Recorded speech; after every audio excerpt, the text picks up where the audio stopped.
আল্লাহ রাব্বুল আলামিন বলেন প্রথম নাম্বার হলো ঈমান আনা। ঈমান যখন আনায়ন করলেন আপনার উপরে, দ্বিতীয় দায়িত্ব হলো নামাজ। তৃতীয় দায়িত্ব কি? নামাজ।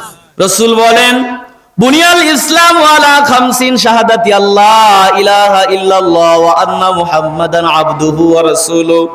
ইসলামের ভিত্তি হলো পাঁচটা। প্রথম নম্বরে সাক্ষ্য দেওয়া আল্লাহ ছাড়া কোনো মাবুদ নাই, মুহাম্মদ মুস্তাফা সাল্লাল্লাহু আলাইহি ওয়াসাল্লাম আল্লাহর বান্দা এবং রাসূল। যখন এই সাক্ষ্য দিলেন, ঈমান যখন গ্রহণ করলেন, দ্বিতীয় নাম্বার দায়িত্ব হলো ইকামিস সালাহ, নামাজ আদায় করা। কি আদায় করা? নামাজ ছাড়া অন্য কোন সিপাসিপি রাস্তা দিয়ে জান্নাতে যাওয়ার কায়দা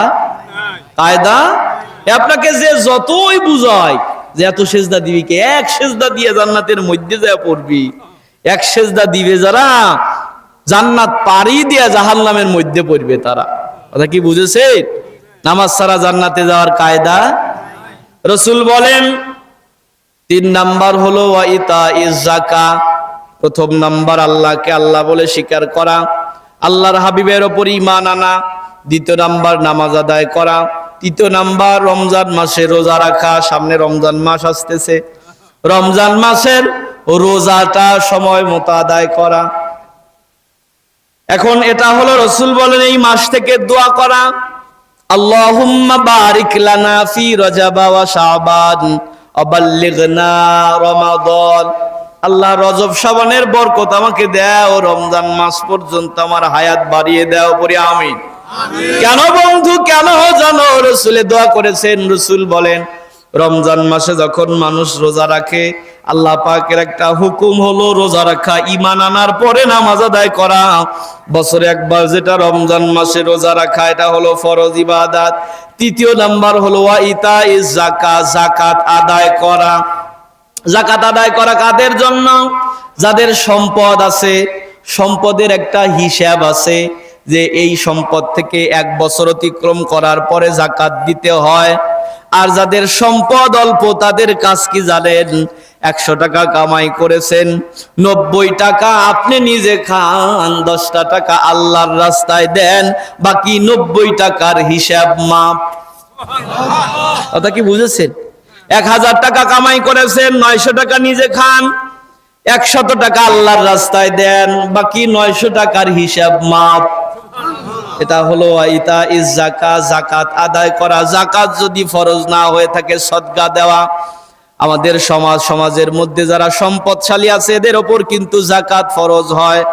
অনেকে আছে রমজান মাসে মসজিদের বাহির থেকে চিল্লাচিল্লি করে, হুজুর ফিতরা কত এসেছে ফিতরা।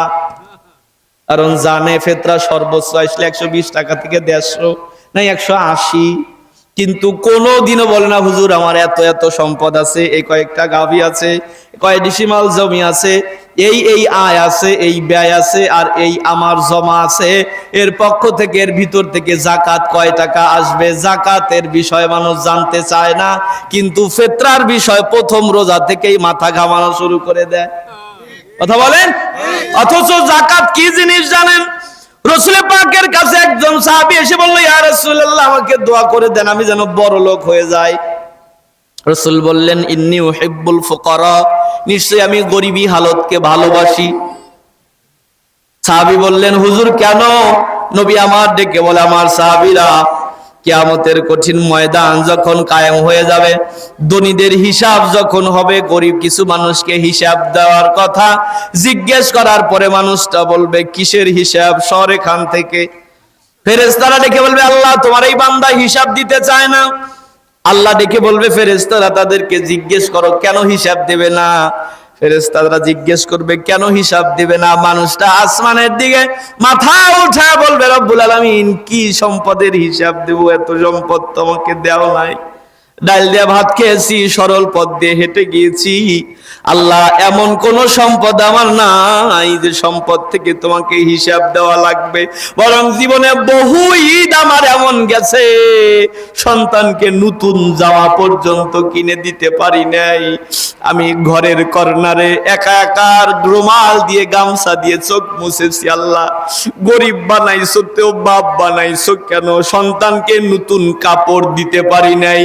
এমনও অনেক ঈদ গেছে ও মাওলা আমি আমার নিজের সন্তানকে নতুন কাপড় দিয়েছি, কিন্তু আমি 5 বছর এক জামা গায়ে দিয়ে ঈদের নামাজ পড়েছি।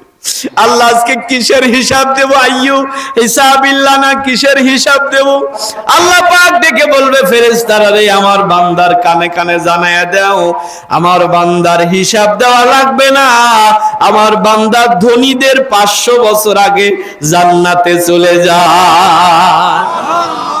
রাসূল বললেন, সাহাবী, আমি গরিবী হালতকে পছন্দ করি। সাহাবী চলে গেলেন। পরের বছর আবার এসেছে, এসে বলে, ইয়া রাসূলুল্লাহ, আমার জন্য দোয়া করেন, আমি যেন বড়লোক হয়ে যাই। রাসূল বললেন, সাহাবী, আমি গরিবী হালতকে ভালোবাসি। সাহাবী আবার চলে গেলেন। তৃতীয় বছরে এসে বলে, ওগো রাসূল, আমার জন্য দোয়া করে দেন, আমি যেন যাকাত দিতে পারি। দোয়াটা কৌশলে পাল্টাইছে, কথা বোঝেন নাই?